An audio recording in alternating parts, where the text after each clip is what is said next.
हमारे क्लास में एक बार फिर से सभी लोगों का वेलकम किया जाता है।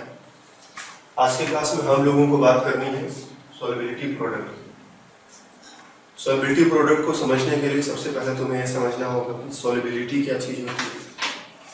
सॉल्युबिलिटी को हम लोग हिंदी में घुलनशीलता कहते हैं, मतलब कोई कंपाउंड जो है पानी में कितना घुलेगा। पानी की जगह हम दूसरा लिक्विड भी ले सकते हैं, लेकिन यहाँ पर हम लोग पानी में ही बात करेंगे। हमको मोस्ट ऑफ द टाइम क्या बोलो, हमेशा इस टॉपिक के लिए हमेशा हमको पानी में ही काम करना पड़ेगा। तो अगर हम पानी में कोई चीज़ घोलते हैं, जैसे पानी में चीनी घोलते हैं या पानी में नमक घोलते हैं, तो थोड़ा सा घोलेंगे तो घुल जाएगा, थोड़ा और घोलेंगे वो भी घुल जाएगा, थोड़ा सा और घोलेंगे वो भी घुल जाएगा। लेकिन घुलते घुलते एक सिचुएशन ऐसा भी आता है, घुलते घुलते एक सिचुएशन ऐसा भी आएगा कि उसमें और चीनी या और नमक ऐड करोगे तो वो घुलना बंद हो जाएगा। जो भी मिलाओगे वो नीचे जो उसी तरह से सॉलिड फॉर्म में डिपॉजिट हो जाएगा। तो ऐसे सोल्यूशन को हम बोलते हैं कि ये सोल्यूशन जो है सैचुरेटेड सोल्यूशन है। ये कैसा सोल्यूशन है? सैचुरेटेड सोल्यूशन है।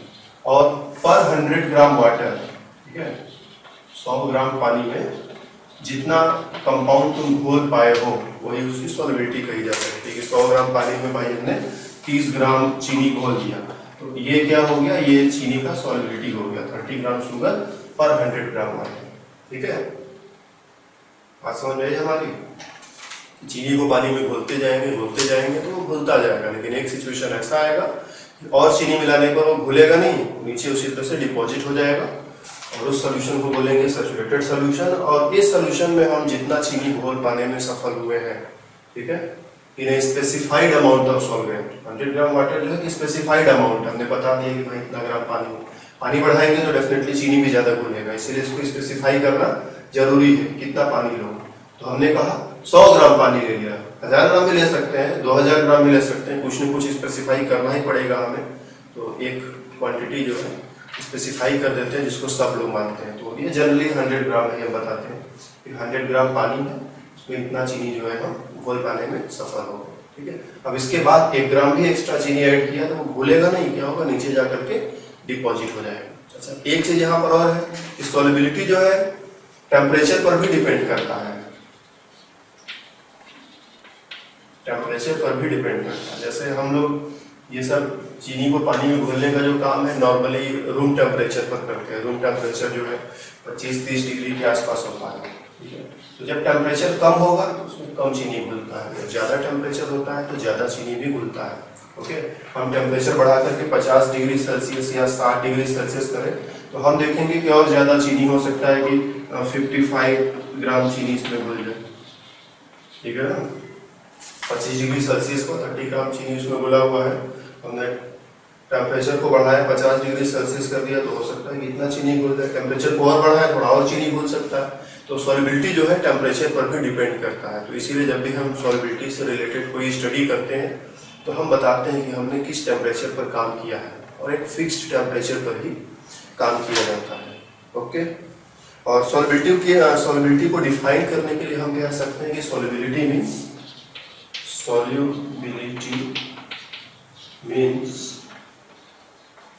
concentration of saturated solution। concentration of saturated solution, ये solution saturated हो चुका है, इसमें और ज्यादा कंपाउंड घुलना पॉसिबल नहीं है। अब इसी का जो कंसंट्रेशन है उसी को सॉल्युबिलिटी बोलेंगे।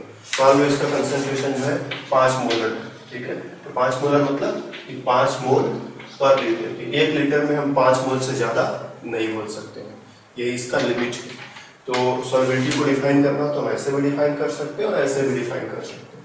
तो हम ये वाला रास्ता लेकर के चलेंगे। ठीक है, ये वाला रास्ता थोड़ा हमारे काम का यहाँ पर नहीं है, हमारे काम का ये वाला रास्ता है कि हम सॉल्युबिलिटी को कंसंट्रेशन के टर्म्स में डिफाइन करेंगे। Solubility means concentration of saturated solution. Saturated solution का जो कंसंट्रेशन है वही सॉल्युबिलिटी है। और हमारा मेन टारगेट है सॉल्युबिलिटी नहीं है, सॉल्युबिलिटी प्रोडक्ट को भी समझना है हमें, सॉल्युबिलिटी के साथ साथ सॉल्युबिलिटी प्रोडक्ट को भी समझना है। तो अगर हमारे पास कोई आयनिक कंपाउंड है, चलो मान लिया NaCl, तो NaCl को जब हम पानी में घोलते हैं तो वो सोडियम आयन और क्लोराइड आयन में टूट जाएगा। और अगर सोल्यूशन सैचुरेटेड है तो क्या होगा, ये हमारा एक बीकर है, यहाँ तक हमने पानी वानी भर दिया है, इसमें sodium ion, chloride ion, sodium ion, chloride ion, sodium ion, chloride ion, इस तरह से सब इसी के अंदर अपना इधर उधर स्विमिंग कर रहे हैं। और नीचे क्या है,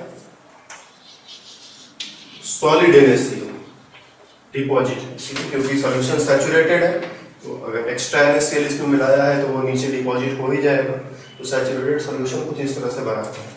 अब इसमें होता क्या है कि जैसे ही यहाँ से कोई सोडियम आयन निकल करके सॉल्यूशन में जाएगा, वैसे ही सॉल्यूशन का एक सोडियम आयन नीचे सॉलिड में चला जाएगा, सॉलिड फेज में चला जाएगा। जैसे ही कोई क्लोराइड आयन यहाँ से निकलकर सॉल्यूशन में जाएगा, वैसे ही यहाँ से क्लोराइड आयन सॉलिड फेज में चला आएगा। तो जो ये इक्विलिब्रियम है, इसको हम ऐसे दिखाते हैं, NaCl सॉलिड, ये सॉलिड वाला NaCl यहाँ लिखा है, और ये सब जो घुले हुए आयंस को हम एक्वस लिखते हैं, sodium ion aqueous and chloride ion. ये जो है सॉल्युबिलिटी को या सैचुरेटेड सॉल्यूशन को प्रेजेंट करने का ये तरीका होता है। अगर कहीं सैचुरेटेड सॉल्यूशन है तो उसका इक्वेशन ऐसे लिखा जाता है, ठीक है। अब यहाँ पर इक्विलिब्रियम है, इक्विलिब्रियम कांस्टेंट भी होगा। इस इक्वेशन के लिए हम इक्विलिब्रियम कांस्टेंट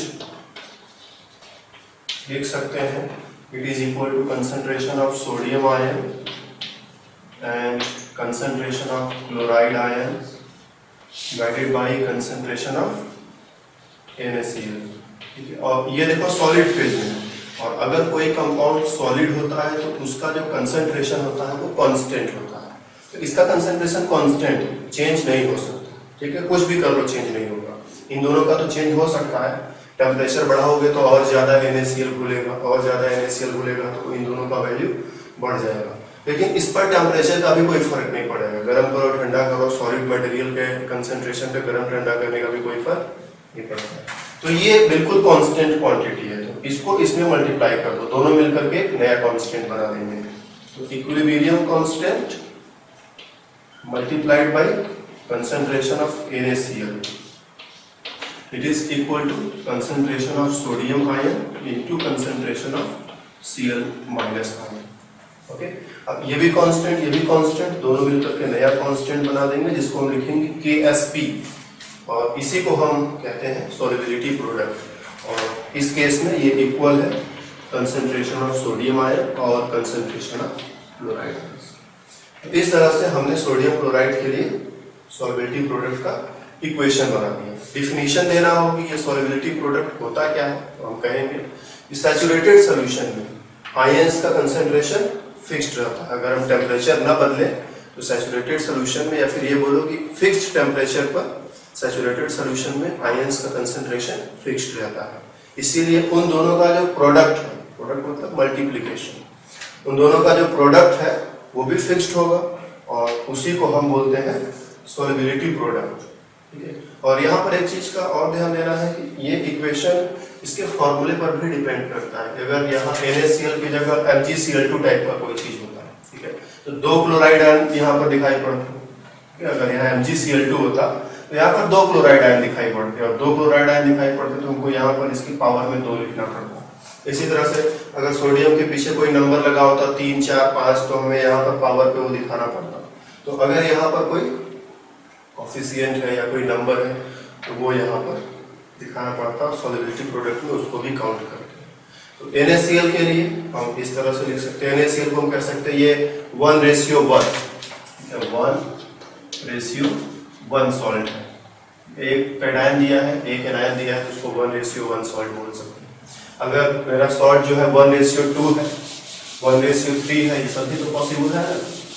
जैसे अगर हमारे पास MgBr2 है तो इसका इक्विलिब्रियम कैसे लिखेंगे, हम लिखेंगे कि मैग्नीशियम ब्रोमाइड पानी में घुलेगा तो मैग्नीशियम आयन बनाएगा और 2 क्लोराइड आयंस भी बनाएगा। इसके नीचे एक्वस लिखना नहीं भूलना है, इसके नीचे भी एक्वस लिख देना है। और Ksp is equal to concentration of magnesium ion multiplied by concentration of chloride ion. ये 2 है तो इसकी पावर में 2 लिख देंगे। इसी तरह से हमारे पास कोई और तरह का सॉल्ट है, जैसे मान लो 2:3 सॉल्ट है, इसको हम कह सकते हैं ये क्या है 1:2 सॉल्ट है, एक कैटायन और 2 एनायन दिया है। इसी तरह से सपोज एल्युमिनियम सल्फेट है Al2SO4 ट्राइस, जब ये पानी में घुलेगा तो क्या देगा 2 एल्युमिनियम आयन देगा और 3 सल्फेट आयंस देगा। ठीक है, और इसके लिए सॉल्युबिलिटी प्रोडक्ट का इक्वेशन हम लिखें तो हम लिखेंगे कि एल्युमिनियम आयन की कंसंट्रेशन का स्क्वायर करना होगा, यहाँ पर 2 है तो, और यहाँ 3 है तो सल्फेट आयन ये प्लस में रहेगा multiplied sulphate ion concentration to the power 3। तो इस तरह से जैसा कंपाउंड होता है, जैसा इक्वेशन बनता है, उस तरह से हमें सॉल्युबिलिटी प्रोडक्ट का इक्वेशन भी लिखना होता है। तो अलग अलग तरह के कंपाउंड्स के लिए अलग अलग सॉल्युबिलिटी प्रोडक्ट का इक्वेशन हमको पढ़ना पड़ता है। उसके बाद हम लोगों को देखना है relation between solubility and solubility product. Solubility और सॉल्युबिलिटी प्रोडक्ट में रिलेशन क्या होगा, तो ये रिलेशन भी अलग अलग तरह के सॉल्ट्स के लिए अलग अलग आएगा। देखते हैं क्या रिलेशन बना पाते हैं। रिलेशन बिटवीन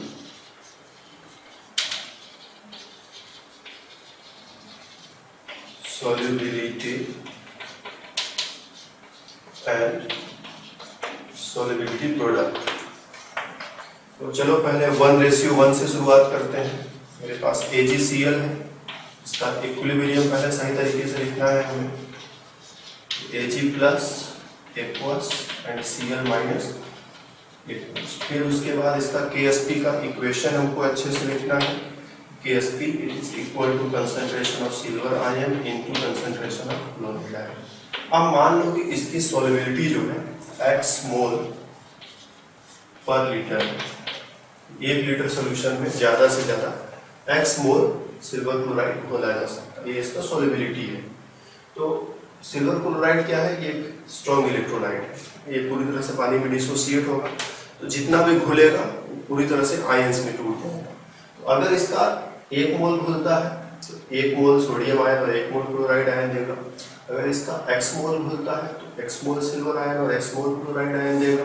तो सिल्वर आयन का कंसंट्रेशन कितना हो जाएगा, x मोल पर लीटर। मोल पर लीटर को कैपिटल M से दिखा देते हैं। इसी तरह से क्लोराइड आयन का कंसंट्रेशन वो भी x मोल पर लीटर होगा। ठीक है, पीओ को सिंपल रखने के लिए मोल पर लीटर हम हटा देते हैं। ठीक है, इसका कंसंट्रेशन ये है, इसका कंसंट्रेशन ये है, तो इसकी जगह ये रख दो, इसकी जगह ये रख दो। और ध्यान रखिए x है क्या, सॉल्युबिलिटी ऑफ AgCl। तो सिल्वर आयन कंसंट्रेशन की जगह ये रख दें हम x, क्लोराइड आयन कंसंट्रेशन की जगह ये रख दें, तो ये हमारा हो जाता है KSP = x का स्क्वायर। ठीक है, तो रिलेशनशिप हमारा बन गया। ठीक, हम लिख सकते हैं कि सॉल्युबिलिटी प्रोडक्ट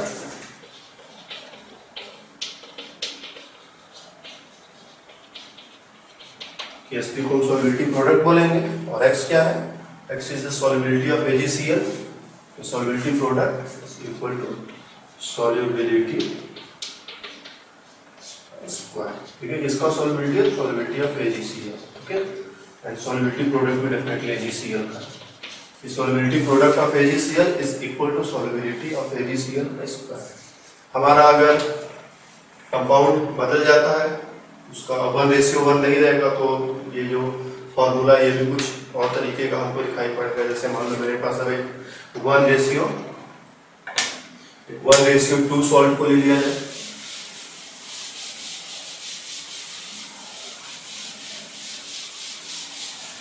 सपोज मेरे पास मैग्नीशियम हाइड्रोक्साइड है, ये पानी में घुलेगा तो कुछ इस तरह का सिचुएशन बनाएगा। मान लिया जाए कि इसकी जो सॉल्युबिलिटी है, solubility of magnesium hydroxide x मोल पर लीटर है। तो इसका 1 मोल घुलने से इसका 1 मोल और इसका 2 मोल बनता है। तो इसका जब x मोल पानी में घोलोगे तो इसका x मोल और इसका 2x मोल बनेगा। इसका x मोल पर लीटर और इसका 2x मोल पर लीटर। तो इसका कंसंट्रेशन ये और इसका कंसंट्रेशन ये। अब KSP के लिए इक्वेशन लिखेंगे तो हम लिखेंगे कि मैग्नीशियम आयन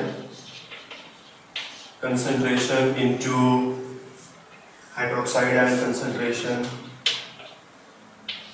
स्क्वायर। यहाँ पर 2 है तो 2 पावर चढ़ाना होगा। और मैग्नीशियम आयन कंसंट्रेशन का वैल्यू ये है, इसको रख दो यहाँ पर। हाइड्रोक्साइड आयन कंसंट्रेशन का वैल्यू 2x है तो इसकी जगह 2x रखो।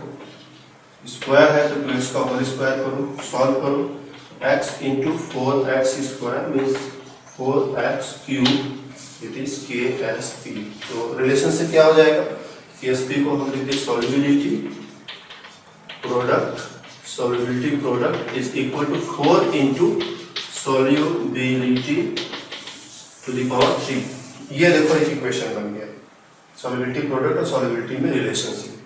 तो जैसा फॉर्मूला रहेगा वैसा रिलेशन बनेगा, कोई एक रिलेशन सबके लिए काम नहीं करेगा। ठीक है, अगर हमारा 1:1 सॉल्ट है AB टाइप का, 1:2 सॉल्ट है, 1:3 सॉल्ट है, ठीक है, 2:3 सॉल्ट है, तो अलग अलग तरह के सॉल्ट में 1:4 सॉल्ट भी होता है। ठीक है, तो जैसा सॉल्ट होगा वैसा इक्वेशन बनेगा। इसके लिए हमने देखा कि KSP is equal to x square. इसके लिए हमने देखा KSP is equal to 4x cube. इसी तरह से इसके लिए भी हम तरह तरह से इक्वेशंस जो है बना सकते हैं। इस केस में जब हम इक्वेशन बनाएंगे तो KSP will come 3 cube into x to the power 4। 3 cube मतलब 27 हो जाएगा। इसी तरह से ये A2B3 टाइप का सॉल्ट अगर मेरे पास हो तो उसके लिए हम अगर KSP का इक्वेशन बनाएं तो क्या हो जाएगा, बनाकर देखते हैं। साइड पर में हम कोई आंसर नहीं लिखना चाहते हैं। ठीक है, वैसे तो उसको तुम लोग खुद से भी बना सकते हो, लेकिन फिर भी एक लास्ट में बनाते हैं और इसके लिए पूरी तरह से अपने से तुम लोगों को बनाना है। जो रिजल्ट आएगा उसको एक्सेप्ट कर लेना। A2B3 टाइप का अगर सॉल्ट है, जैसे एल्युमिनियम सल्फेट ही ले लें, एल्युमिनियम सल्फेट पानी में घुलेगा तो एल्युमिनियम आयन देगा 2 बार और 3 बार देगा हमको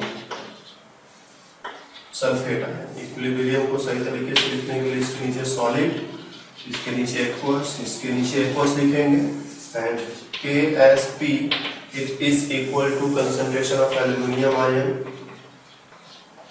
square into concentration of sulphate ion का क्यूब। अगर इसकी सॉल्युबिलिटी जो है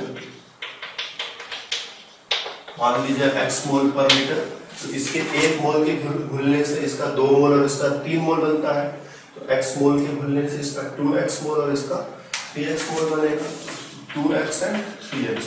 तो एल्युमिनियम आयन कंसंट्रेशन की जगह 2x और सल्फेट आयन कंसंट्रेशन की जगह 3x। तो 2x का स्क्वायर इंटू 3x का क्यूब। सॉल्व करोगे तो 4x स्क्वायर इंटू 3 का क्यूब कितना हो जाएगा 27x टू द पावर 3। दोनों को मल्टीप्लाई करोगे तो 108x to the power 5।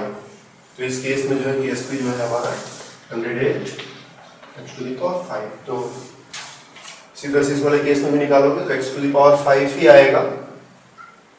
Okay, लेकिन ये वाला नंबर जो है जो 108 है वहाँ पर कुछ और तुमको दिखाई पड़ सकता है। तो जैसा केस रहेगा वैसा हम लोगों को सॉल्युबिलिटी और सॉल्युबिलिटी प्रोडक्ट में रिलेशनशिप मिल जाएगा। एग्जाम्स में अक्सर करके पूछता है कि ये सॉल्ट है, बताओ इसके सॉल्युबिलिटी और सॉल्युबिलिटी प्रोडक्ट में क्या रिलेशनशिप होगा। तो जैसा सॉल्ट होगा वैसा रिलेशनशिप हम लोग बना लेंगे।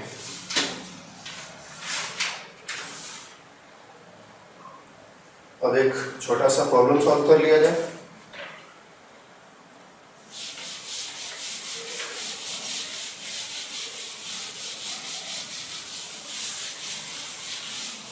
हमारे लिए 2 छोटे छोटे प्रॉब्लम्स हैं। पहला प्रॉब्लम है कि हमारे पास MgBr2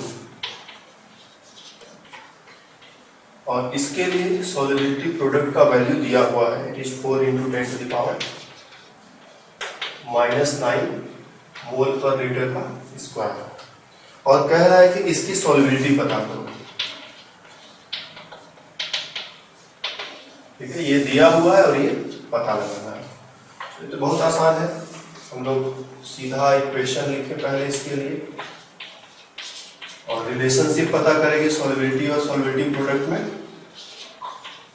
रिलेशनशिप क्या होगा, बी आर माइनस 2 बार। अब मान लेते हैं कि इसकी जो सॉल्युबिलिटी है वो कुछ एक्स वाई जो भी मानना है मान लो, एक्स मोल पर लीटर है। तो इसका 1 मोल घुलने से ये 1 मोल और ये 2 मोल बनता है, तो एक्स मोल घुलने से एक्स मोल और 2x मोल बनेगा। और सॉल्युबिलिटी प्रोडक्ट के लिए KSP is equal to concentration of magnesium ions into concentration of bromide ion का स्क्वायर होगा। और इसका कंसंट्रेशन है x, इसका कंसंट्रेशन है 2x का होल स्क्वायर हो जाएगा। ये हो जाएगा 4 × x³ is equal to KSP। हमको x का वैल्यू पता करना है, सॉल्युबिलिटी का वैल्यू पता करना है, ठीक है। तो इस इक्वेशन में 2 चीजें हैं, एक x है और दूसरा KSP है। तो इसको रख देंगे तो ये कैलकुलेट हो जाएगा, इसको रख देंगे तो ये कैलकुलेट हो जाएगा। तो हमें KSP दिया हुआ है, रख दो। KSP का वैल्यू कितना है, 4 × 10⁻⁹ इज इक्वल टू 4 × x³। ये 4 से 4 भी कैंसिल हो जाएगा, x³ इक्वल टू 10⁻⁹। ओके, तो हम इसको ऐसे लिख सकते हैं 10⁻³ 10⁻³ को जब 3 बार लेंगे तो 10⁻⁹ बन जाएगा। तो अब दोनों का पावर कंपेयर करके हम लिख सकते हैं कि x इज इक्वल टू 10⁻⁻। दोनों का पावर सेम है तो पावर से पावर कैंसिल हो जाएगा। Answer is x is equal to 10⁻⁻3। तो इसकी जो सॉल्युबिलिटी है 10⁻³ मोल पर लीटर है। 1 लीटर सॉल्यूशन में 10⁻³ मोल मैग्नीशियम ब्रोमाइड जो है घोला जा सकता है। अब चाहे तो इसको हम ग्राम में भी कन्वर्ट कर सकते हैं, हमने आंसर ला ही दिया है। 1 लीटर में इतना मोल घोल सकते हैं, मोल को ग्राम में कन्वर्ट करना कोई बहुत बड़ा प्रश्न नहीं है। तो चाहो तो इस आंसर को आगे ग्राम पर लीटर में भी दे सकते हो या किसी भी यूनिट में दे सकते हो जैसा पूछा जाए। दूसरा प्रश्न है तुम्हारे लिए, सॉल्युबिलिटी प्रोडक्ट ऑफ AgBr।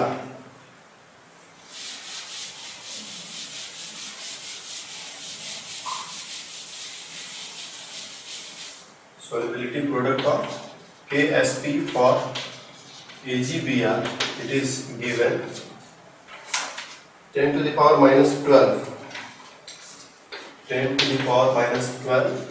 मोल पर लीटर का स्क्वायर। पिछले वाले क्वेश्चन में भी शायद हमने मोल पर लीटर का स्क्वायर लिख दिया था यूनिट में, तो उस वाले क्वेश्चन में यूनिट होना चाहिए था, मोल पर लीटर का क्यूब होना चाहिए था। तो सब लोग अपने अपनी कॉपी में करेक्शन कर लेना।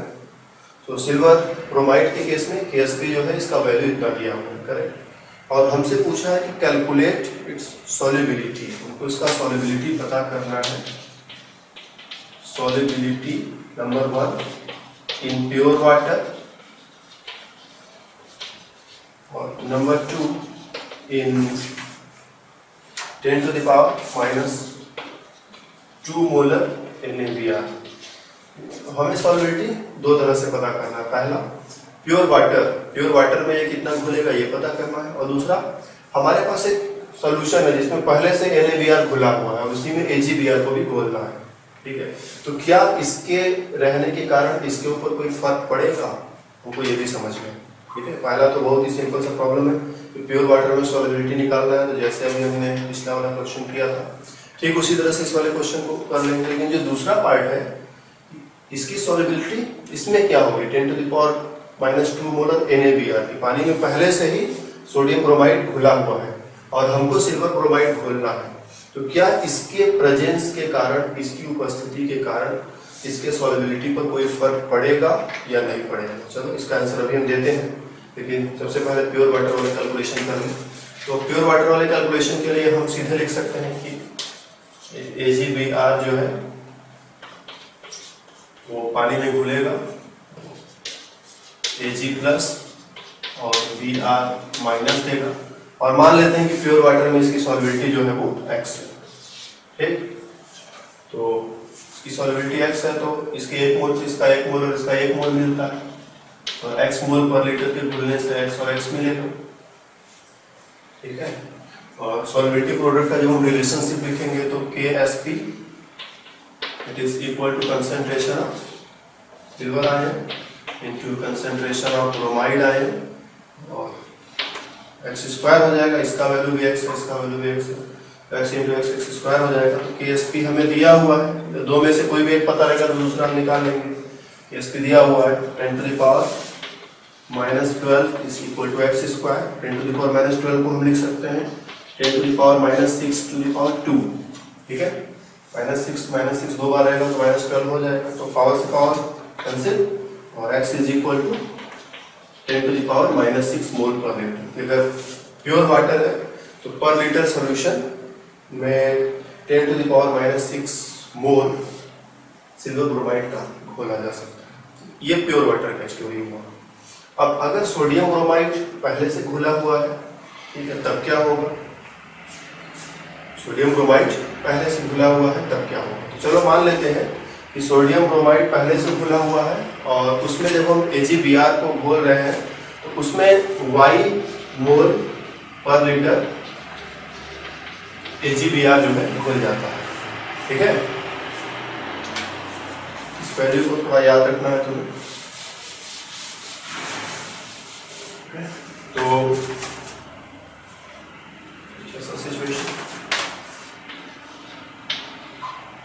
सोडियम ब्रोमाइड के सॉल्यूशन में जब AgBr को घोला हमने तो इसका कितना मोल घुल गया? y मोल पर लीटर। 1 लीटर सॉल्यूशन में y मोल सिल्वर ब्रोमाइड का घुल गया। तो इसका 1 मोल घुलने से 1 मोल सिल्वर आयन और 1 मोल ब्रोमाइड आयन मिलता है। तो y मोल के घुलने से y मोल सिल्वर आयन मिलेगा, y मोल ब्रोमाइड आयन मिलेगा। लेकिन अब उसी सॉल्यूशन में सोडियम ब्रोमाइड भी है, ठीक है। सोडियम ब्रोमाइड भी ब्रोमाइड आयन देगा। कितना देगा? सोडियम ब्रोमाइड भी पूरी तरह से डिसोसिएट होता है और डिसोसिएट होगा तो क्या देगा? सोडियम आयन देगा और ब्रोमाइड आयन देगा। 1 मोल से 1 मोल ये और 1 मोल ये मिलता है। 10 टू द पावर -2 मोल पर लीटर से 10 टू द पावर -2 मोल पर लीटर ये और 10 टू द पावर -2 मोल पर लीटर ब्रोमाइड आयन मिलेगा। दोनों एक ही सॉल्यूशन में है, इसने भी ब्रोमाइड दिया, इसने भी ब्रोमाइड दिया, तो टोटल ब्रोमाइड कितना हो जाएगा? टोटल ब्रोमाइड हो जाएगा हमारा 10 to the power -2 plus y, ठीक है। 10 to the power -2 plus y। तो जो ये इक्विलिब्रियम है, इक्विलिब्रियम में यहाँ हम सिर्फ y नहीं लिखेंगे, लिखेंगे y plus 10 to the power -2 लिखेंगे, ठीक है।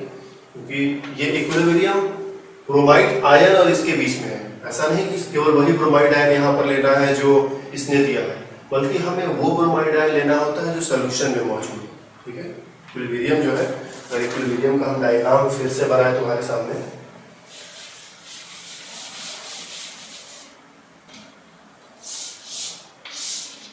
ठीक है।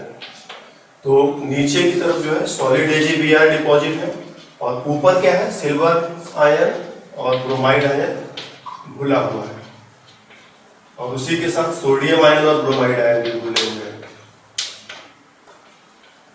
जैसे ही कोई ब्रोमाइड सॉल्यूशन से सॉलिड में आएगा वैसे ही सॉलिड फेज से एक ब्रोमाइड आयन सॉल्यूशन में चला जाएगा। दोनों के बीच में इक्विलिब्रियम है। तो इक्विलिब्रियम में ऐसा नहीं कि इसका सोडियम वाला जो ब्रोमाइड आयन है वो कुछ अलग टाइप का है और सिल्वर का जो ब्रोमाइड आयन है वो कुछ अलग टाइप का, ऐसा नहीं है। जो जैसा ब्रोमाइड आयन इसका है वैसा ही ब्रोमाइड आयन इसका है। तो टोटल ब्रोमाइड आयन के साथ ये सॉलिड फेज का इक्विलिब्रियम है, ठीक है। सॉलिड फेज का इक्विलिब्रियम किसी पर्टिकुलर ब्रोमाइड आयन के साथ नहीं है, टोटल ब्रोमाइड आयन के साथ उसका इक्विलिब्रियम है। इसीलिए इस इक्विलिब्रियम वाले इक्वेशन में ब्रोमाइड आयन का कंसंट्रेशन लिखेंगे तो हमको टोटल कंसंट्रेशन लिखना होगा। ब्रोमाइड आयन का टोटल कंसंट्रेशन कितना है? ये है, इसीलिए हमने इसके लिए ऐसा लिख दिया। अब हम इसके लिए सॉल्युबिलिटी प्रोडक्ट इक्वेशन लिखें। अब इसकी कोई जरूरत नहीं है, इसको मिटा दें। इसको सिर्फ हमने दिखाने के लिए लिखा था कि टोटल कैसे निकालेंगे। ये स्टेप डायरेक्ट लिख सकते हो, इतना टोटल लिखने की कोई जरूरत नहीं, ठीक है। एग्जाम में अगर कभी सॉल्व कर रहा हो तो इतना लंबा चौड़ा लिखने की जरूरत नहीं, सीधा एक स्टेप ऐसा लिखोगे हो जाएगा। और ऊपर एक स्टेप लिख देना, मान लिया हमने इसका जो सॉल्युबिलिटी है y मोल पर लीटर है, तो y मोल आयन यहाँ से इसका मिलेगा, y मोल पर लीटर आयन इसका यहाँ से मिलेगा और 10 टू द पावर -2 मोल पर लीटर कहाँ से आया है? इस सोडियम ब्रोमाइड से। दोनों मिलाकर तो ब्रोमाइड आयन का टोटल कंसंट्रेशन इतना है। KSP is equal to concentration of AgBr silver ion into concentration of bromide ion, और सिल्वर आयन का कंसंट्रेशन कितना है? y, और ब्रोमाइड आयन का concentration y plus 10 to the power -2। और KSP का वैल्यू हमको दिया हुआ है 10 टू द पावर -12, हमने मिटा दिया, 10 टू द पावर -12 दिया था। अब ये इक्वेशन बन गया, इसमें सिर्फ एक क्वांटिटी अननोन है y, ठीक है। इसको कैलकुलेट, इसको सॉल्व करके हम y का वैल्यू निकाल सकते हैं। तो जब इसको हम मल्टीप्लाई करेंगे तो y इंटू वाई क्या हो जाएगा, ये हो जाएगा y स्क्वायर और 10 to the power minus 2 into y is equal to 10 to the power minus 2, ठीक है। ये इक्वेशन जो है तुम लोगों ने अपने 9th में 10th में कुछ इस तरह का equation ax square plus bx plus c tan 0 इस टाइप का इक्वेशन सॉल्व किया होगा। तो ये इक्वेशन जो है इसी से मैच करता है। जब इसको सॉल्व करेंगे तो y के दो वैल्यूज आएंगे, एक वैल्यू एक्सेप्ट करने लायक होगा, दूसरा वैल्यू एक्सेप्ट करने लायक नहीं होगा। तो इसको एग्जैक्टली सॉल्व करेंगे तो y के दो वैल्यू जाएंगे, जिसमें से एक हमको एक्सेप्ट करना होगा सोच समझ करके। लेकिन ठीक है, हम इतना कॉम्प्लिकेटेड कैलकुलेशन नहीं कर सकते हैं, तो बहुत समय इसमें लगेगा। हाँ, ऐसा नहीं कि होगा नहीं, लेकिन बहुत ज़्यादा समय लगेगा। तो हम क्या करेंगे, यहीं पर इसको थोड़ा सा सिंप्लीफाई करेंगे। हम कहेंगे y का वैल्यू कितना है, तो प्योर वाटर में हमने बोला था तो 10 to the power minus 6 mole पर लीटर बोला था। तो ये तो मैक्सिमम वैल्यू है, इससे ज़्यादा कभी भी नहीं भूलेगा, जब भी भूलेगा इससे कम भूलेगा। तो y का जो वैल्यू है इससे कम आएगा, ठीक है। प्योर वाटर में सबसे ज़्यादा कंपाउंड बोला जा सकता है। अगर वाटर प्योर नहीं है तो उसमें जो कंपाउंड भूलेगा वो कम भूलेगा। तो प्योर वाटर में अगर इतना कंपाउंड भूलता था तो सोडियम ब्रोमाइड के सोल्यूशन में जब भी भूलेगा इससे कम भूलेगा। चलो थोड़ी देर के लिए मान लेते हैं इसी के आसपास भूलेगा, तो y का वैल्यू कुछ इसी के आसपास होना चाहिए, ठीक है। और 10 टू द पावर माइनस 6 जो है 10 टू द पावर माइनस 2 से बहुत छोटा है, ठीक है। इन दोनों में देखो पावर का डिफरेंस कितना है, 4 पावर का डिफरेंस है। तो जो ये है इसके कंपैरिजन में ये वाला 1000 गुना छोटा है। इसी तरह से y का वैल्यू भी जो है इससे बहुत छोटा होगा। जब ये 1000 गुना छोटा है तो ये और भी छोटा होगा, ठीक है। तो जब ये इतना ही छोटा है तो इसको इसमें जोड़ने की कोई जरूरत नहीं है, यहाँ से इसको हम इग्नोर कर देंगे। तो इसको हमने क्या किया, इग्नोर किया, और इग्नोर करते ही हमारा रिजल्ट क्या आ जाएगा, हो जाएगा y into 10 to the power minus 2 equal to 10 to the power minus 12। अब ये माइनस 2 पावर से इसका माइनस 12 में से भी इसका 2 पावर कट जाएगा तो माइनस 10 बच जाएगा। तो y is equal to 10 to the power minus 10 mole पर लीटर, ठीक है। NaBr के सॉल्यूशन में सिल्वर ब्रोमाइड का सॉल्युबिलिटी जो है कितना आया, प्योर वाटर में कितना आया था, 10 टू द पावर माइनस 6 आया था। यहाँ पर कितना आया, 10 टू द पावर माइनस 10 आया। कौन छोटा है कौन बड़ा है, तो ये वाला छोटा है, ठीक है। निगेटिव पावर है, कुछ लोग सोचते हैं कि ये वाला बड़ा है, तो निगेटिव पावर के साथ माइनस 10 है, ठीक है। तो ये छोटा है और ये बड़ा है। तो प्योर वाटर में सॉल्युबिलिटी ज्यादा थी, जबकि सोडियम ब्रोमाइड में सॉल्युबिलिटी कम हो गई है, ठीक है। तो सॉल्युबिलिटी कम क्यों हुई है, क्योंकि दोनों में एक आयन कॉमन था, ठीक है। अगर दोनों में आयन कॉमन नहीं होता तो सॉल्युबिलिटी पर कोई फर्क नहीं पड़ता। सपोज यहाँ सोडियम ब्रोमाइड की जगह सोडियम क्लोराइड होता तो सॉल्युबिलिटी में कोई खास फर्क या कोई फर्क नहीं पड़ता, ठीक है। मोटा मोटा आप कह सकते हैं कि सॉल्युबिलिटी में कोई फर्क नहीं पड़ता। हो सकता है कि पड़ता, लेकिन वो सब तुम लोगों के ऑर्डर से बाहर की चीजें हैं। तो हम यही कहेंगे कि अगर कॉमन आयन दोनों में है तब इसकी सॉल्युबिलिटी कम हो जाएगी, और अगर कॉमन आयन नहीं है तो सॉल्युबिलिटी में कोई फर्क नहीं पड़ेगा, ये मानकर हम चलेंगे। तो इन दोनों में एक आयन कॉमन है, इसीलिए जो है सिल्वर ब्रोमाइड का जो सॉल्युबिलिटी है यहाँ पर थोड़ा कम हो गया है। इस चीज का हमें ध्यान रखना है कि सॉल्युबिलिटी किस सोल्यूशन में ज्यादा होगा, किस सोल्यूशन में कम होगा। कभी कभी हमसे सिर्फ इतना ही सिंपल सा क्वेश्चन पूछ लिया जाता है कि हमारे पास 3 सोल्यूशंस, ठीक है, 3 कंडीशंस, एक है प्योर वाटर, दूसरा है 10 to the power minus 1 molar NaCl, तीसरा है 10 to the power minus 3 molar NaCl, ठीक है। और हमको इसमें AgCl घोलना है। तो बताओ AgCl की सॉल्युबिलिटी सबसे कम किस में होगी और सबसे ज्यादा किस में होगी, तो हम कहेंगे प्योर वाटर में सबसे ज्यादा होगी, ठीक है। यहाँ पर पहले से क्लोराइड आयन मौजूद है, ठीक है, ये भी क्लोराइड आयन देगा, कॉमन आयन प्रेजेंट है, इसीलिए इस केस में सॉल्युबिलिटी कम होगी, इस केस में भी सॉल्युबिलिटी कम होगी। कहां पर ज्यादा कम होगा, तो हम कहेंगे यहाँ देखो क्लोराइड आयन का कंसंट्रेशन काफी ज्यादा है, 10 टू द पावर माइनस 1 है। यहाँ पर क्लोराइड आयन का कंसंट्रेशन काफी कम है।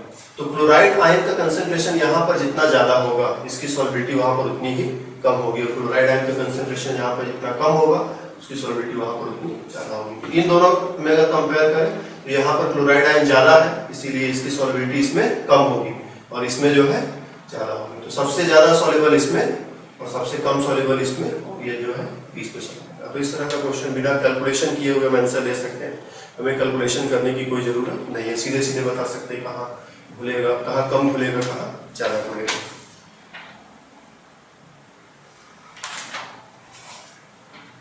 इसके बाद हम लोगों को प्रेसिपिटेशन पर थोड़ी सी बात करनी है। प्रेसिपिटेशन क्या होता है और कैसे कराएंगे।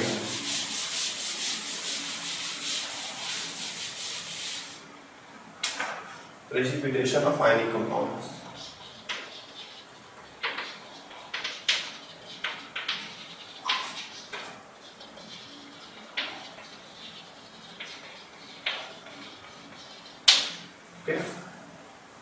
Precipitation of ionic compound. तो सबसे पहले ये आयनिक कंपाउंड को छोड़ करके कोई भी कंपाउंड ले लेते हैं। मान लो चीनी ले लिया, नमक ले लिया, कुछ भी ले लिया, आयनिक से भी हमें कोई खास मतलब नहीं है। ठीक है, हमने चीनी का क्या किया, खूब गर्म सैचुरेटेड सोल्यूशन बना लिया। तो मान लो कि 30 डिग्री सेल्सियस पर जो है 100 ग्राम पानी के अंदर जो है 25 ग्राम चीनी जो है घुल जाता है। 50 डिग्री सेल्सियस पर जो है 100 ग्राम पानी में जो है सपोज 48 ग्राम चीनी घुल जाता है। ठीक है, 100 ग्राम पानी में इतना चीनी घुला, 100 ग्राम पानी में इतना चीनी घुला। कब घुला, टेम्परेचर बढ़ा दिया था। तो हम हायर टेम्परेचर पर चीनी का सोल्यूशन बना लें। ठीक है, हम 50 डिग्री सेल्सियस पर 100 ग्राम पानी में 48 ग्राम चीनी घोल करके एक सोल्यूशन अपना बना लें। अब उस सोल्यूशन को धीरे धीरे ठंडा करो, ठंडा करके उसको 30 डिग्री सेल्सियस पर लाओ। क्या होगा, 30 डिग्री सेल्सियस पर जब सोल्यूशन आएगा तो अब उसकी कैपेसिटी नहीं है कि वो 48 ग्राम चीनी को संभाल पाए। 48 ग्राम चीनी अपने अंदर वो कब घोल सकता था, जब टेम्परेचर ज़्यादा था। कम टेम्परेचर पर आने से अब उसकी कैपेबिलिटी जो है कम हो गई है। अब उसमें इतना दम नहीं है तो 48 ग्राम चीनी को जो है संभाल सके। कितना चीनी संभाल सकता है इस टेम्परेचर पर, सिर्फ 25 ग्राम। तो इन दोनों का डिफरेंस निकालोगे तो आएगा 23 ग्राम। 23 ग्राम चीनी जो है सॉलिड फेज में नीचे डिपॉजिट हो जाएगा। ठीक है, 50 डिग्री सेल्सियस पर 48 ग्राम चीनी घोला था।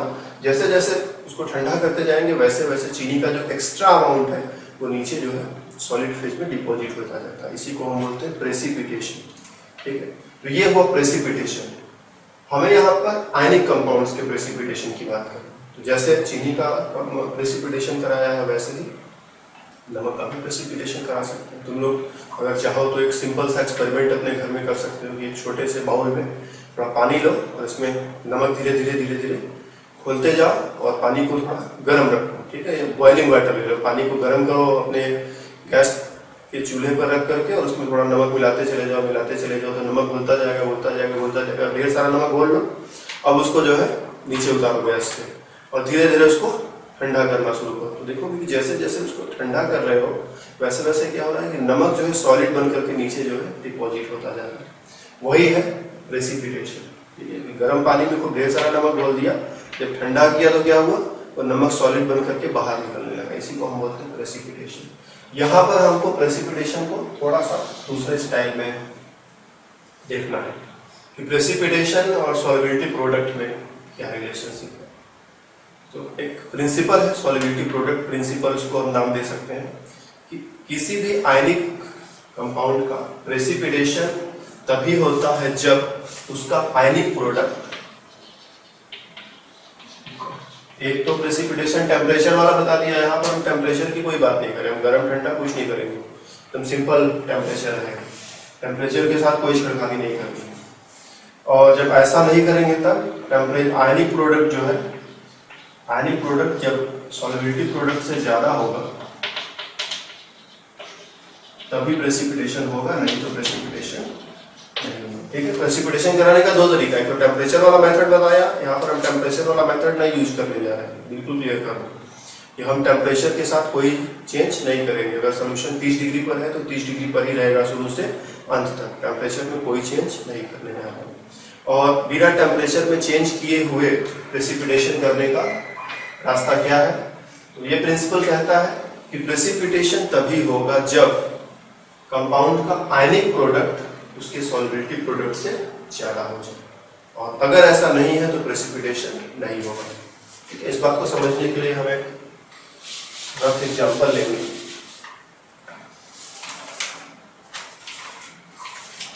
जैसे मान लो NaCl ही ले लिया हमने एग्जांपल, किसी सिंपल यूनिट में NaCl का जो सॉल्युबिलिटी प्रोडक्ट है वो है 400, करेक्ट।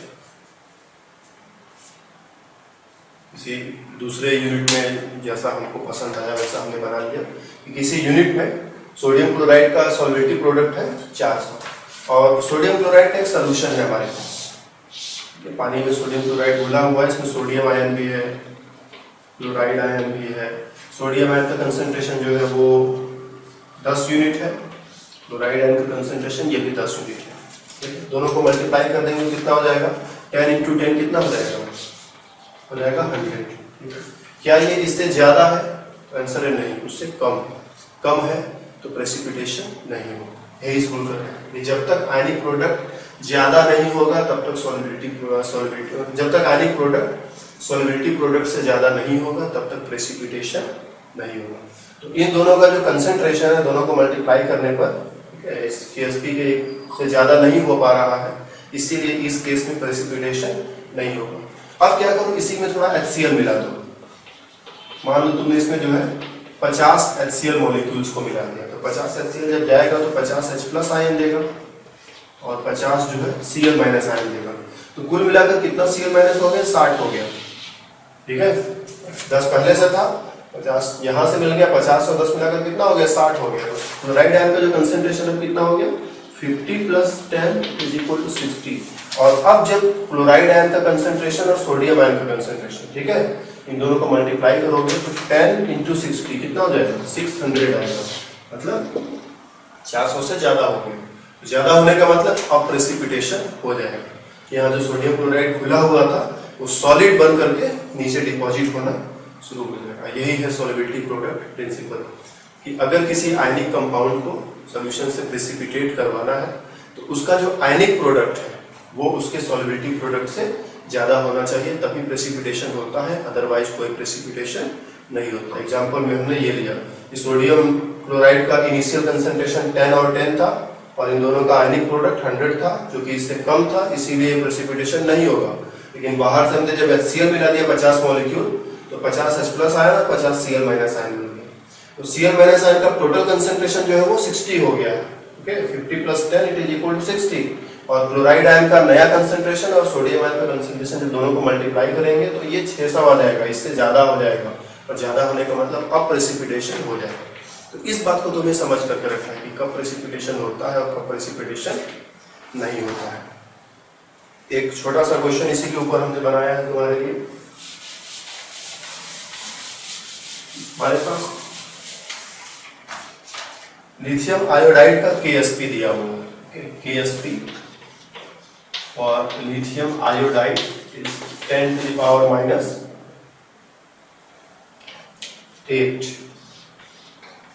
मोल पर लीटर स्क्वायर, ठीक है। और हमारे पास जो है 50 ml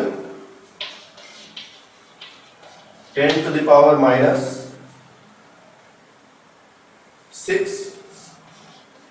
मोलर लिथियम नाइट्रेट का सॉल्यूशन, ठीक है।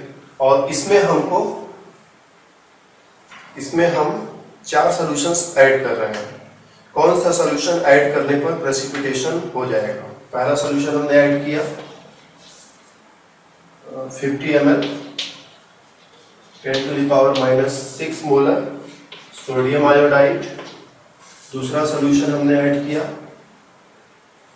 50 ml 10⁻² मोलर सोडियम आयोडाइड। तीसरा सॉल्यूशन हमने ऐड किया 50 ml 10⁻⁻1 मोलर सोडियम आयोडाइड। और चौथा हमने ऐड किया, सॉल्यूशन नहीं है, डायरेक्ट हमने 0.01 मोल सोडियम आयोडाइड ऐड कर दिया। तो इस सॉल्यूशन में अगर इनको ऐड किया जाए तो किसके एडिशन से प्रेसिपिटेशन हो जाएगा? इससे प्रेसिपिटेशन होगा, इससे होगा, इससे होगा या इससे होगा? किससे प्रेसिपिटेशन होगा और किससे प्रेसिपिटेशन नहीं होगा, यही हम लोगों को बताना है, ठीक है। तो यहां पर है क्या, देखो लिथियम नाइट्रेट है। लिथियम नाइट्रेट क्या करेगा, वो टूटेगा तो लिथियम आयन देगा और नाइट्रेट आयन देगा। 10⁻⁶ मोलर है तो 10⁻⁶ मोलर इसका मिलेगा, 10⁻⁶ मोलर इसका मिलेगा। इससे हमें कोई मतलब नहीं, क्योंकि हमें प्रेसिपिटेशन किसका कराना है, लिथियम आयोडाइड का। तो लिथियम आयोडाइड का प्रेसिपिटेशन कराने के लिए लिथियम के साथ आयोडाइड चाहिए, करेक्ट। लिथियम के साथ क्या चाहिए, आयोडाइड चाहिए। ओके, तो लिथियम आयन का कंसंट्रेशन इनटू आयोडाइड आयन का concentration it is equal to KSP।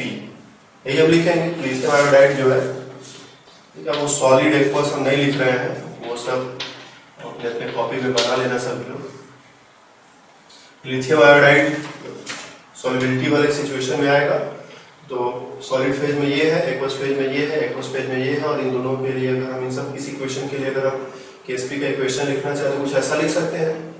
अब इसमें लिथियम आयन तो है, आयोडाइड आयन कहाँ से आएगा, इन सबको मिलाने से आएगा। इसको मिला देंगे तभी थोड़ा आयोडाइड आयन आएगा, इसको मिलाने से भी आयोडाइड आयन मिलेगा, इसको मिलाने से भी आयोडाइड आयन मिलेगा, और इसको मिलाने से भी मिल जाएगा। तो प्रेसिपिटेशन के लिए जो है लिथियम आयन और आयोडाइड आयन का जो कंसंट्रेशन है दोनों को मिलाकर के KSP से ज्यादा होना चाहिए। ठीक है, जब तक इक्वल रहेगा तब तक प्रेसिपिटेशन नहीं होगा। प्रेसिपिटेशन कब होगा, जब इन दोनों का मल्टीप्लिकेशन KSP से ज्यादा हो जाए। ठीक है, तो चलो हम इक्वेशन को पहले ऐसे ही लिख करके रखते हैं। तो आयोडाइड आयन के लिए हम क्या लिख सकते हैं, iodide ion concentration is equal to KSP divided by concentration of lithium plus ion. KSP का वैल्यू कितना है, 10 to the power minus 8, sorry 10 to the power minus 8। यहाँ हमने माइनस नहीं लिखा, माइनस लिखना था, मिस हो गया, लेकिन अभी हमने बना दिया। ओके, तो 10 to the power minus 8। और लिथियम आयन का कंसंट्रेशन कितना है, 10 to the power minus 6। ठीक है, इन चारों में कहीं भी लिथियम नहीं है, तो इन चारों को मिलाने से लिथियम आयन के कंसंट्रेशन पे कोई फर्क पड़ेगा नहीं। तो लिथियम आयन का कंसंट्रेशन ये है, KSP का वैल्यू इतना है, सॉल्व करेंगे तो आएगा 100। ठीक, तो प्रेसिपिटेशन तभी होगा जब आयोडाइड आयन का कंसंट्रेशन 100 से ज्यादा हो। ठीक है, 100 मोल पर लीटर से ज्यादा हो। अगर उससे कम कंसंट्रेशन होता है तब कोई प्रेसिपिटेशन नहीं होगा। आप मेरी समझ रहे हो ना, ये प्रेसिपिटेशन तभी होगा जब ये दोनों मिला करके इससे ज्यादा हो, या फिर ये जो है इससे ज्यादा हो। अगर हम प्रेसिपिटेशन करवाना चाहते हैं तो डेफिनेटली जो आयोडाइड आयन है इसका कंसंट्रेशन 100 मोल पर लीटर से ज्यादा होना चाहिए, और अगर उससे कम होगा तब जो है कोई प्रेसिपिटेशन नहीं होगा। अब हमको देखना है कि इन चारों में से कौन से केस में आयोडाइड आयन का कंसंट्रेशन 100 मोल से ज्यादा है। ठीक है, 100 मोल से ज्यादा हो जाएगा, है नहीं हो जाएगा, क्योंकि जब हम इसको इसमें मिलाएंगे तो कुछ और भी चेंजेज आएंगे। ठीक है, हम 50 ml के साथ 50 ml मिलाएंगे तो क्या हो जाएगा, 100 ml हो जाएगा, वॉल्यूम डबल हो जाएगा। जैसे वॉल्यूम डबल होता है कंसंट्रेशन हाफ हो जाता है। ठीक है, जैसे वॉल्यूम डबल होता है वैसे कंसंट्रेशन क्या है, हाफ हो जाता है। तो इसका कंसंट्रेशन है 10 to the power minus 6 mole पर लीटर।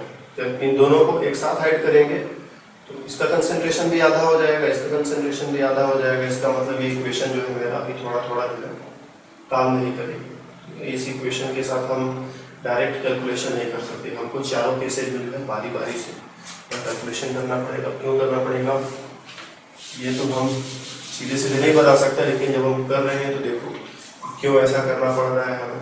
ठीक है, जब इन दोनों को मिक्स किया तो इसका कंसंट्रेशन आधा हो जाएगा। आधा होने का मतलब 10 to the power minus 6 into 1/2, और इसका कंसंट्रेशन भी आधा हो जाएगा 10 to the power minus 6 into 1/2।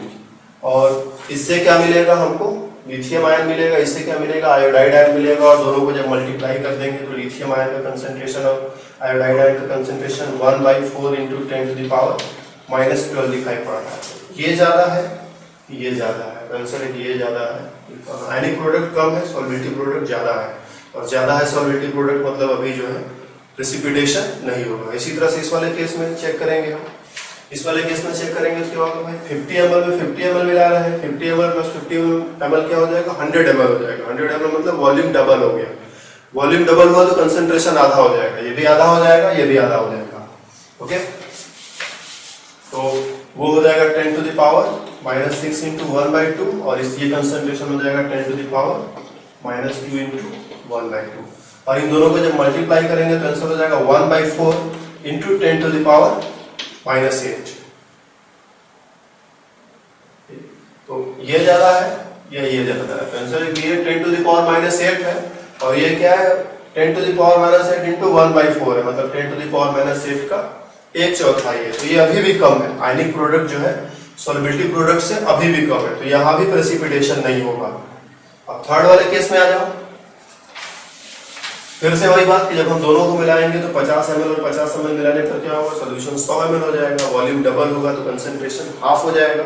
इसका कंसंट्रेशन हाफ होकर के इतना होगा और इसका कंसंट्रेशन हाफ होकर के 1/2 ×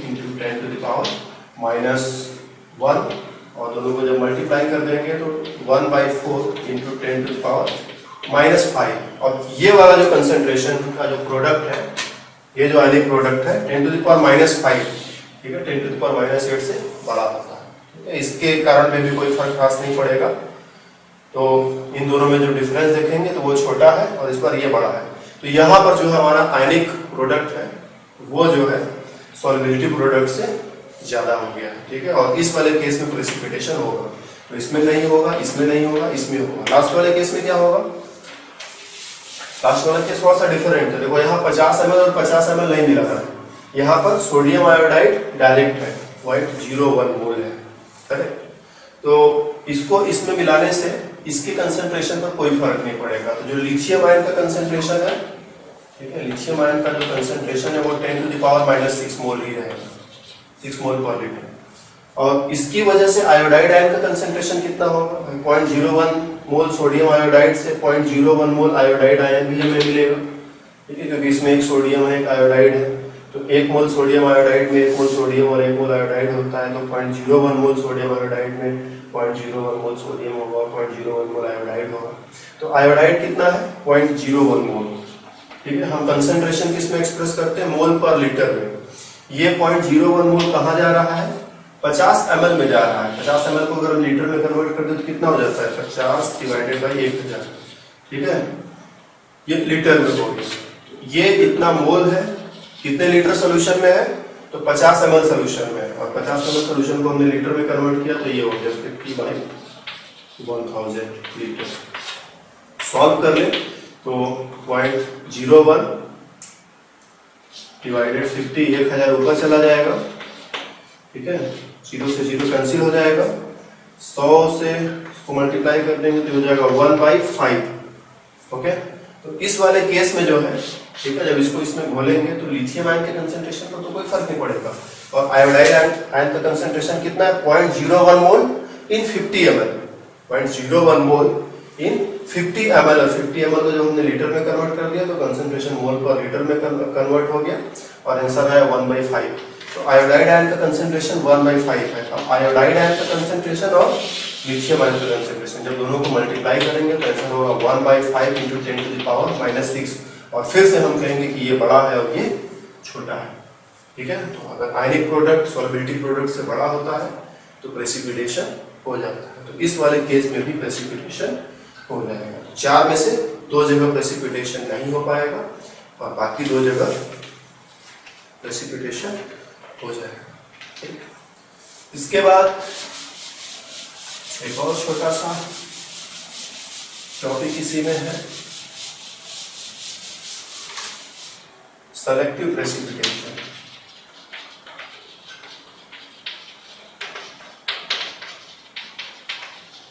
फिर इसी को हम फ्रैक्शनल प्रेसिपिटेशन भी बोलते हैं।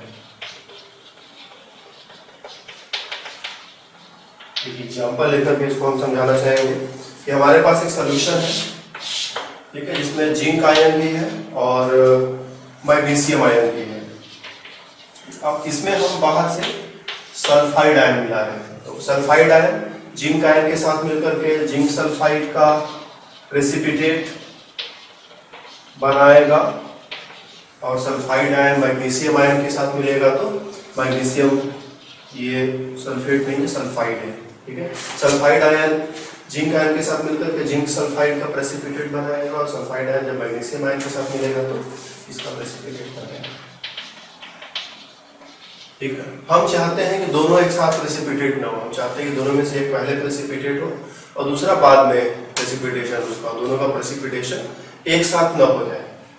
तो इसी को हम बोलते हैं सेलेक्टिव प्रेसिपिटेशन, कि अगर हमारे पास एक आयंस का मिक्सचर है तो उसमें से किसी एक आयन को पहले प्रेसिपिटेट करा लेना, ठीक है, सिलेक्शन के साथ उसका प्रेसिपिटेशन कराना। उसी को बोलते हैं सेलेक्टिव प्रेसिपिटेशन, कि हम दोनों का प्रेसिपिटेशन नहीं कराना चाहते, हम किसी एक का कराना चाहते हैं। ठीक है, तो जिंक आयन का कंसेंट्रेशन 10⁻⁻² मोलर है और मैग्नीशियम आयन का कंसेंट्रेशन भी 10⁻⁻² मोलर है, इस सॉल्यूशन के अंदर। ठीक है, और KSP जो है जिंक सल्फाइड का KSP, इसके केस में KSP का वैल्यू चलो मान लेते हैं इट इज 10⁻⁻8 और इसके केस में जो है KSP जो है 10⁻⁻6। तो यहाँ से हम सीधे सीधे बता सकते हैं कि कौन पहले प्रेसिपिटेट होगा कौन बाद में प्रेसिपिटेट होगा। देखो जिसका KSP ज्यादा है वो ज्यादा घुलनशील है, ज्यादा सॉल्युबल है, जिसका KSP कम है वो कम घुलनशील है, कम सॉल्युबल है, और जो ज्यादा सॉल्युबल है वो बाद में प्रेसिपिटेट होगा, जो कम सॉल्युबल है उसका प्रेसिपिटेशन पहले होगा।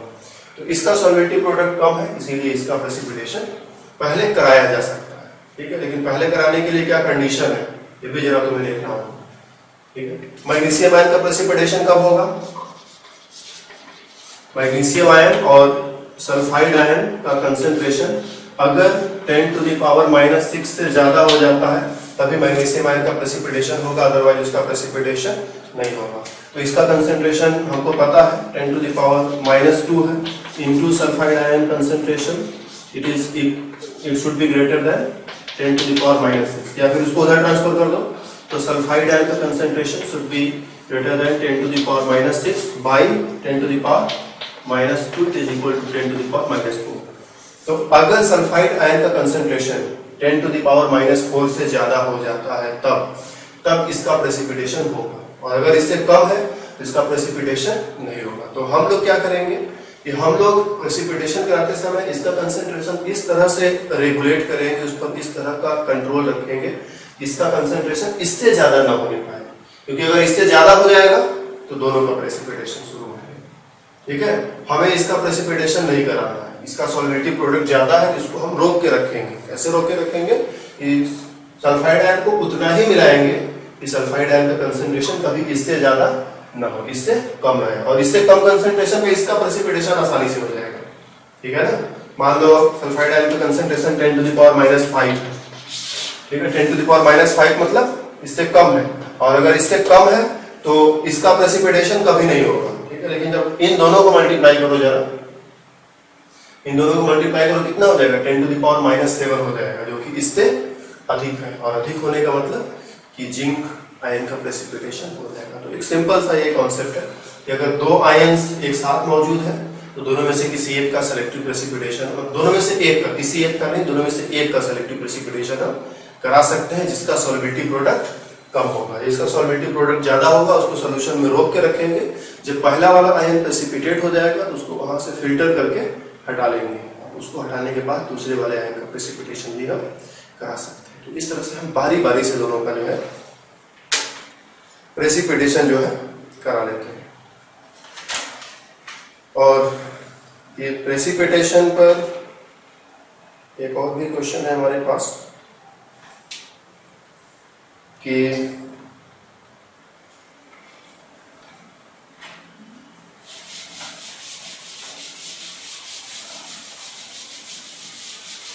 साइमल्टेनियस सॉल्युबिलिटी, ठीक है, ऐसी क्वेश्चन बोल लो इसको या फिर टॉपिक बोल लो, जो भी कहना है कर लो। साइमल्टेनियस सॉल्युबिलिटी, अगर दो कंपाउंड्स को एक साथ पानी में घोला जाए तो मैक्सिमम दोनों का कितना कितना घोला जा सकता है, जबकि दोनों में एक आयन कॉमन हो। तो हमारे पास एक एग्जांपल है, हमारे पास सिल्वर ब्रोमाइड और सिल्वर थायोसाइनेट, इन दोनों का KSP दिया हुआ है। सिल्वर थायोसाइनेट का KSP है 1.0 × 10⁻⁻12 और सिल्वर ब्रोमाइड का KSP है 5 × 10⁻⁻30। और हमें कैलकुलेट करना है दोनों की साइमल्टेनियस सॉल्युबिलिटी क्या होगी, मतलब दोनों को एक साथ पानी में घोल रहे हैं, हमारे पास पानी है, उसी में जो है हमने सिल्वर ब्रोमाइड भी घोल रखा है और उसी में हमने सिल्वर थायोसाइनेट को भी घोल रखा है। तो इसका कितना घुलेगा और इसका कितना घुलेगा मैक्सिमम, वो हमें पता करना है। ठीक है, उसको पता करने के लिए हम छोटा सा कैलकुलेशन करेंगे, हम कहेंगे कि सिल्वर साइनाइड, चलो मान लिया कि इसका जो है x मोल पर लीटर घुल गया और इसका जो है y मोल पर लीटर घुल गया, ठीक है। अब एक इक्वेशन लिखो,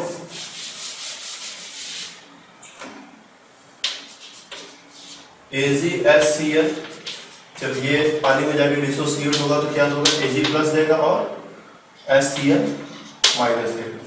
AgBr जब पानी में घुलेगा तो क्या देगा, ये Ag प्लस देगा और Br माइनस देगा। और सॉलिड और एक्वस अपना जो है सब लोग अपनी अपनी कॉपी में लगा लेना। तो इसका हमने x मोल खोला है, तो इसके x मोल के घुलने से x मोल इसका बनेगा और x मोल इसका बनेगा, ठीक है। इसका हमने y मोल खोला है, तो y मोल इसका और y मोल इसका बनेगा।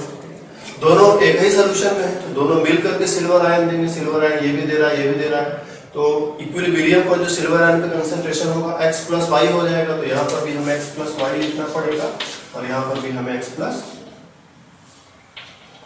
वाई लिखना पड़ेगा। ये चीज पहले समझ लो।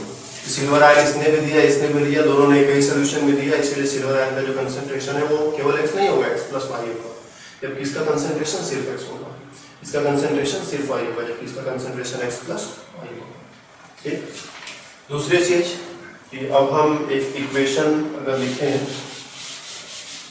तो इसके लिए हम क्या लिख सकते हैं कि concentration of silver ion into concentration of thiocyanate ion is equal to 1.0 into 10 to the power minus 12।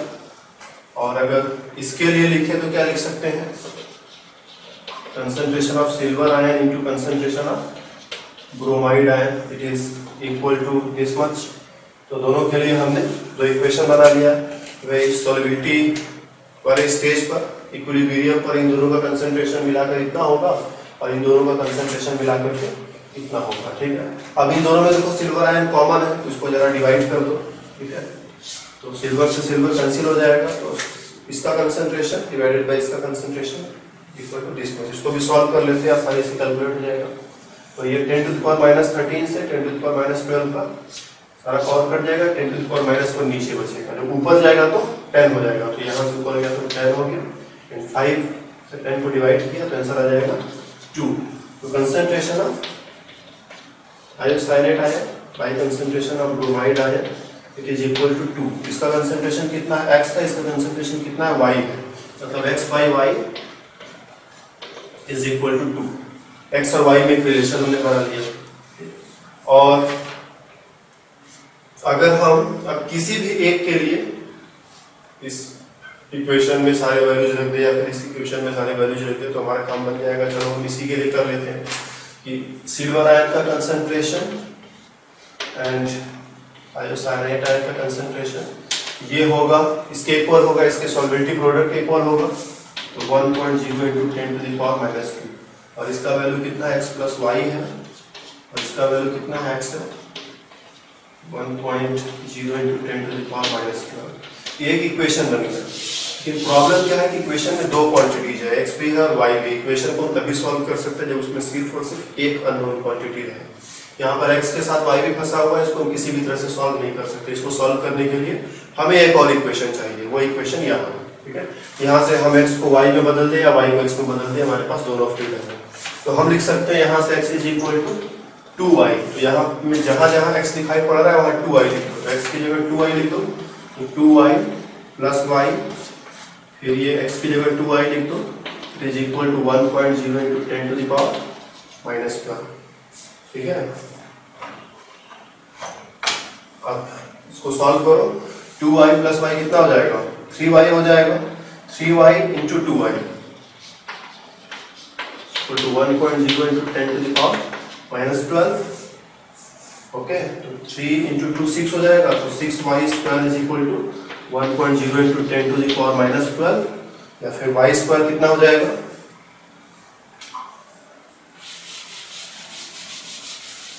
y square हमारा ये 6 को यहाँ नीचे में डिवाइड करना होगा, ये 1 को हटा देते इसका कोई मतलब है नहीं, 10 to the power minus 12 by 6। इसको सॉल्व कर लो। सॉल्व करने के लिए यहाँ पर स्क्वायर है, दूसरी साइड का स्क्वायर रूट हमको लेना पड़ेगा। तो स्क्वायर रूट लेने के लिए हम थोड़ा सा समझदारी का परिचय देंगे। हम क्या करते हैं, इसमें 100 से मल्टीप्लाई कर दिया, 100 से डिवाइड कर दिया, इन दोनों को मिला करके, ठीक है, 10 to the power -14 हो जाएगा। और 100/6, ठीक है, 100 को 6 से डिवाइड कर दो तो कितना हो जाएगा, ये करीब करीब 16 के आसपास आएगा, 16 पॉइंट समथिंग आएगा। तो 16 × 10 to the power -14, जब स्क्वायर रूट निकालेंगे तो 16 का स्क्वायर रूट हो जाएगा 4 और 10 to the power -14 का स्क्वायर रूट हो जाएगा 10 to the power -14। इस तरह से y का वैल्यू आ गया। तो y मींस इसकी सॉल्युबिलिटी, ये माना था ना कि इसका y मोल उसमें भूल जाएगा। तो सिल्वर ब्रोमाइड की सॉल्युबिलिटी इतनी है, ठीक है। x का वैल्यू निकालना हो तो x = 2 × y है, इसी में 2 से मल्टीप्लाई कर दो तो x का वैल्यू हो जाएगा 8 × 10 to the power -7। तो इस तरह से हम जो है यहाँ पर सिल्वर आयन और मतलब सिल्वर थायोसाइनेट और सिल्वर ब्रोमाइड दोनों का जो है साइमल्टेनियस सॉल्युबिलिटी जो है निकालने में सफल हो गए। ओके, तो ऑलमोस्ट ये सॉल्युबिलिटी प्रोडक्ट का कॉन्सेप्ट जो है पूरा हो गया। एक लास्ट पॉइंट कि ये सॉल्युबिलिटी का जो फिनोमेनन है इसका हम कुछ एप्लीकेशन भी कर सकते हैं, इसके बहुत सारे एप्लीकेशंस भी हैं। एप्लीकेशंस में क्या क्या एप्लीकेशंस हैं, एक तो हमें किसी चीज का प्यूरिफिकेशन करना है, ठीक है ना, जैसे हमारे पास NaCl का सोल्यूशन है, ठीक है, NaCl का सोल्यूशन है, ये थोड़ा इम्प्योर है, इसको प्यूरिफाई करना है। तो क्या करो, इसमें बाहर से HCl मिला दो। HCl मिलाने से अभी भी हमने जैसे बताया था कि HCl मिलाने से क्लोराइड आयन का कंसंट्रेशन बढ़ेगा, और क्लोराइड आयन का कंसंट्रेशन बढ़ेगा तो दोनों का प्रोडक्ट मिला करके सॉल्युबिलिटी प्रोडक्ट उस पार चला जाएगा और वहीं पर प्योर NaCl का प्रेसिपिटेशन होगा, ठीक है। भले ही सॉल्यूशन इम्प्योर NaCl का है, लेकिन जब प्रेसिपिटेशन होगा तो प्योर NaCl का होगा। तो इसका यूज जो हम प्यूरिफिकेशन भी कर सकते हैं। और इसके अलावा और भी इसके बहुत सारे यूज है, जैसे एक यूज हमने लिखा है एनालिसिस ऑफ बेसिक रेडिकल्स। तुम लोग अगर एसिडिक रेडिकल्स और बेसिक रेडिकल्स के बारे में कुछ जानते हो तो बेसिक रेडिकल्स में जो है सेलेक्टिव प्रेसिपिटेशन कराना पड़ता है। कभी कभी हमें कई सारे आयंस एक साथ होते हैं, उसमें से कुछ आयंस को हम चाहते हैं कि प्रेसिपिटेट करा लें और कुछ आयंस को का प्रेसिपिटेशन न हो, तो हमको कंसंट्रेशन को कंट्रोल में रखना पड़ता है कि कंसंट्रेशन इतना ही रहे कि एक आयन प्रेसिपिटेट हो जाए, बाकी सब आयन उसी तरह से पड़े रहे। तो सेलेक्टिव प्रेसिपिटेशन के जरिए जो है हम बहुत सारा काम कर सकते हैं। तो इस तरह से हम सॉल्युबिलिटी प्रोडक्ट को यहीं पर समाप्त घोषित करते हैं। फिर से मिलेंगे हम दूसरे क्लास में।